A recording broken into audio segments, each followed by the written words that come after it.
Okay, it honestly feels like the graveyard shift on a Friday. Except it's just Tuesday.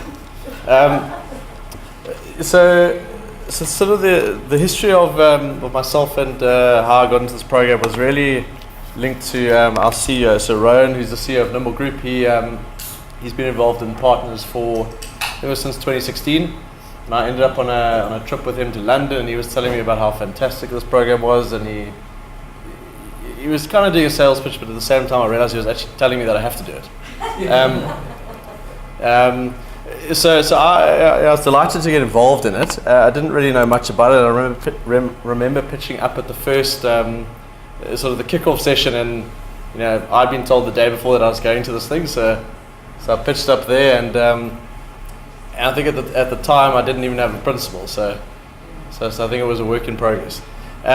So like just a few quick things. So Nimble was established in 2009. We've been going now for almost 9 years, and I think a big part of Nimble's sort of philosophy is giving back to the community.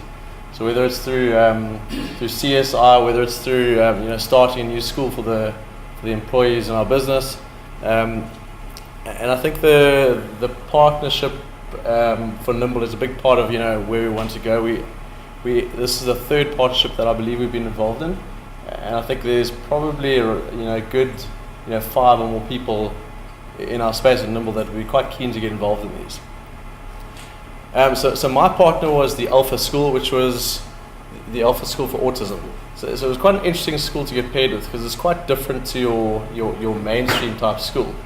And when you look at these numbers, so firstly they were started in 1974, which is a fair amount of time. They've only got 101 learners, but they've got 40 staff, a combination of teachers and support staff.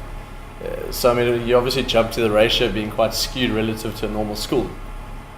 But it's obviously because the schools are focused on kids with ASD, and the classes are much smaller. So you've often got a class of maybe 10 learners and sort of 2 teachers in the class, being a main teacher and an assistant. They obviously fall under the administration of the Western Cape Education Department, and there's a huge long waiting list to get into the school, which I think talks to the challenge with obviously the challenge in the country from an education point of view, but also specifically in the ASD space. I think one thing that Narina was talking about is how important it is to diagnose kids early, and I think the challenge that you've got is a lot of kids don't get diagnosed early, or where they do get diagnosed early, they either don't get the education they should, or they don't get the right education. They typically get sort of streamed into a mainstream school, and I think it has very sort of unfortunate consequences. The school, what amazed me is the school provides a transportation scheme as well as a feeding scheme. So I was quite surprised with it. All the kids are bussed in every morning, and the school provides them with breakfast as well as lunch, and then they sort of afternoon, sort of 4-ish, they're taken back home. And the other thing that amazed me was the fact that every kid has a unique sort of curriculum for the year. So again, quite different to a mainstream school. And I guess it just talks to the nuances of the challenge in the ASD space, and also talks to the challenges of a kid that maybe has ASD that enters a traditional school. So I think that was just, for me, it was just quite a learning experience, and they're just down the road from us.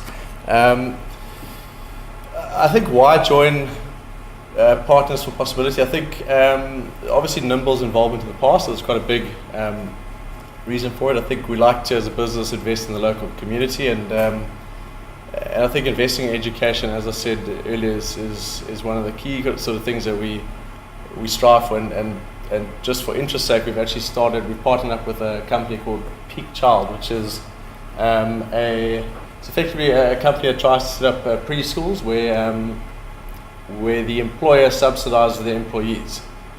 So we've now gone through a process of surveying the staff, and it looks like we're going to get about 100 of our staff to go to effectively start a new school, which is just down the road from here. And again, it sort of deals with the 3 to 5 sort of age category. I think personal growth. So I think that's an obvious thing. I think I've just been amazed from the stories I've heard, not just from Alpha School, but just, I think, from everybody that's been on the course, but specifically the principals. I think gaining perspective, I think, has been a huge thing. And when I mean that, I mean what your reality is or what your day-to-day life is, but it's really about, having a different new reality. You think about sort of getting in your car in the morning, listening to the radio, getting a cup of coffee in your car. I mean, versus a kid who's pitching up at school and is having breakfast at school. They're sitting on a cold classroom floor. And I think moving outside of your comfort zone. So specifically where you're in the corporate world. So I mean, you get hugely, blasé about just, the status quo. And it's just not like that.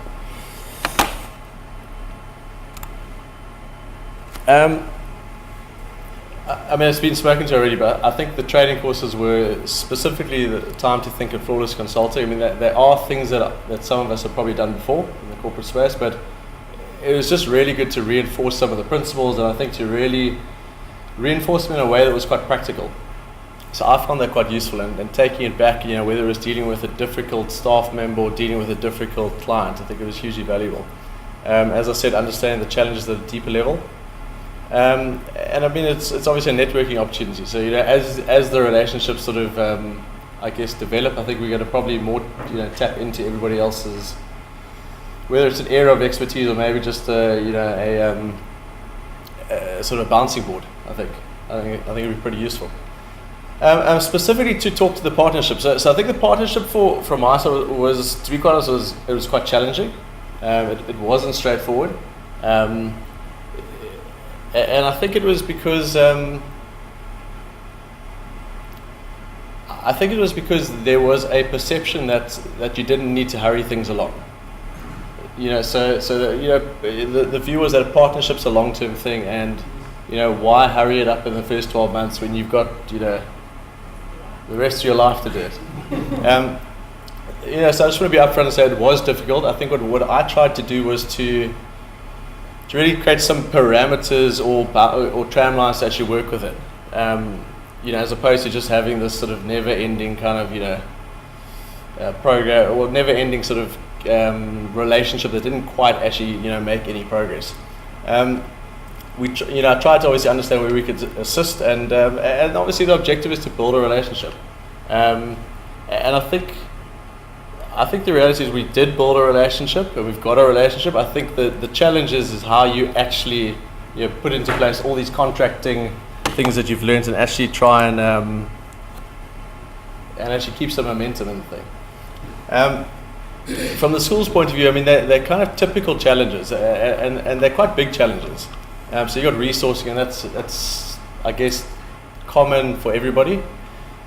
International recognition. So the principal of the school wanted international recognition for the ASD work they did. Now that's quite it's a big idea. It's not a bad idea, it's just a big idea. Integrating special needs schools into other schools. So I mean, the concept there was again quite a good concept. How do you use the skills of an ASD school and tap into other schools where maybe some of the learners in those schools actually have ASD type challenges, and actually try and create some frameworks to help students in other schools. Digitalizing and disseminating an ASD curriculum. So that was another big plan. I think quite a good plan, because I mean the challenge with specifically in ASD school is that the kids follow a specific curriculum, and you actually need to figure out how you can take that curriculum from the classroom and actually take it home. And because it's specific to a kid, the logic is if you can take it home and it can be available on a smartphone, the parents can actually continue with taking their kids through the curriculum for the year and for the school sort of career.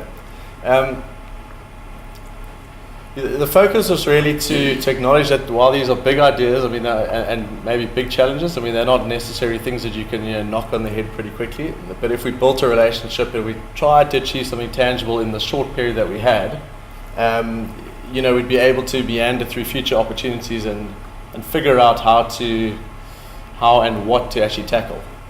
So what what I made sure we did is that I made sure we focused on the website. So I said, okay, you've got a website. The website looks like it needs a little bit of work. So let's spend a bit of time on redesigning the website, revising all the content.